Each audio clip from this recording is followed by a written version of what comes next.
I was 18 years old when I got married. I belonged to a very conservative family, a Baloch family, where good daughters never say no to their parents. My father wanted me to get married, and all I said was, if that makes you happy, I'll say yes. And of course, it was never a happy marriage. Just about after 2 years of getting married, about 9 years ago, I met a car accident. Somehow my husband fell asleep and the car fell in the ditch. He managed to jump out, saved himself. I'm happy for him. But I stayed inside the car and I sustained a lot of injuries. The list is a bit long. Radius ulna of my right arm were fractured. The wrist was fractured. Shoulder bone and collarbone were fractured. My whole rib cage got fractured. But that injury that changed me and my life completely was the spine injury. Many people came to rescue. They gave me CPR. They dragged me out of the car. And while they were dragging me out, I got the complete transection of my spinal cord. Those 2.5 months in the hospital were dreadful.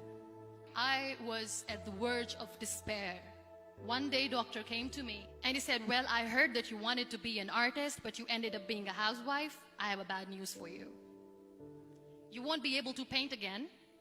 Next day, doctor came to me and said, your spine injury is so bad, you won't be able to walk again.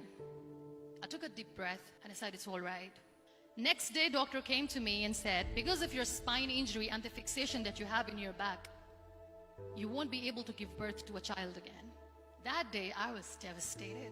I started to question my existence. Why am I even alive? So what kept me going was, one day I asked my brothers, I know I have a deformed hand, but I'm tired of looking at these white walls in the hospital and wearing these white scrubs. Bring me some colors, bring me some small canvas. I want to paint. So the very first painting I made was on my deathbed, where I painted for the very first time. What an amazing therapy it was. Without uttering a single word, I could paint my heart out. I could share my story. People used to come and say, what lovely painting. So much color. Nobody could see the grief in it. Only I could. And that day I decided that I'm going to live life for myself. I am not going to be that perfect person for someone. I am just going to take this moment and I will make it perfect for myself. That I'm going to fight my fears. So I wrote down one by one all those fears. And I decided that I'm going to overcome these fears one at a time. You know what was my biggest fear? Divorce. But the day I decided that this is nothing but my fear, I liberated myself by setting him free.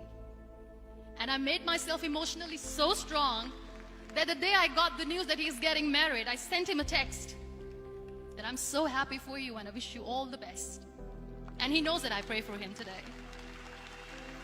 Number 2 was, I won't be able to be a mother again. And that was quite devastating for me. But then I realized there are so many children in the world, all they want is acceptance. So there is no point of crying, just go and adopt one. And that's what I did.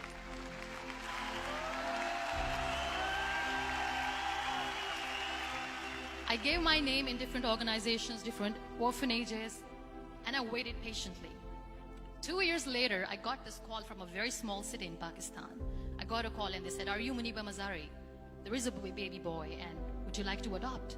I could literally feel the labor pain. I said, yes, yes, I am going to adopt him. I am coming to take him home. And that day, Niall was 2 days old, and today he's 6.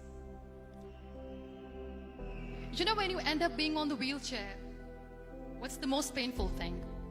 People think that they will not be accepted by the people because we, in the world of perfect people, are imperfects. So I decided to appear more in public. I started to paint. I have done a lot of modeling campaigns. I decided that I'm going to join the national TV of Pakistan as an anchor person. I became the National Goodwill Ambassador for UN Women Pakistan, and now I speak for the rights of women, children. I was featured in BBC 100 Women for 2015. I'm one of the Forbes 30 under 30 for 2016. So when you accept yourself the way you are, the world recognizes you. It all starts from within. We have this amazing fantasy about life. This is how things should work. This is my plan. It should go as per my plan. If that doesn't happen, we give up. I never wanted to be on the wheelchair. Never thought of being on the wheelchair. This life is a test and a trial, and tests are never supposed to be easy. So when you're expecting ease from life, and life gives you lemons, then you make the lemonade, and then do not blame life for that. It is okay to be scared. It is okay to cry. Everything is okay, but giving up should not be an option. They always say that failure is not an option. Failure should be an option, because when you fail, you get up, and then you fail, and then you get up, and that keeps you going. Embrace each and every breath that you are taking. Celebrate your life. Live it. Don't die before your death. Real happiness lies in gratitude. So be grateful, be alive, and live every moment.